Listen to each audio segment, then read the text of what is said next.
Sinasabi po ni Ka-Obet Martin na sila ay bukas ngayon sa kaisipan na yung mga maiiksing ruta lamang ay buksan na para sa hanay noong mga ayaw mag-consolidate at hindi na ho silang mag-modernize, particularly po mangutang ng mga modern jeepney, pero magkaroon lang po ng rehabilitasyon sa mga units po ng mga PUJs ninyo. Ano po ang inyong reaksyon doon?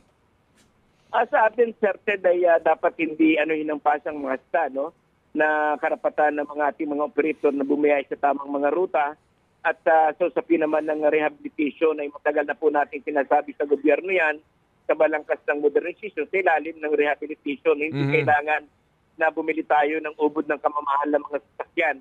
At malinaw po yan sa ating transport agenda na inilatag sa mga ahensya ng ating pamahalaan na tayo naman ay sabi nga natin, mas dapat ang inuna talaga ng gobyerno dito, hindi yung pag-piece out Dapat ang inuna ng gobyerno dito, yung usapin ng pagtatayo ng ating sariling industriya para tayo mismo yung lumikha ng public transport. At siyempre, certain, ay ang pinakamas mabilis niyan, dapat punduhan ng gobyerno at tulungan yung ating mga operator na para dun sa rehabilitation ng ating mga pampublikong transportasyon.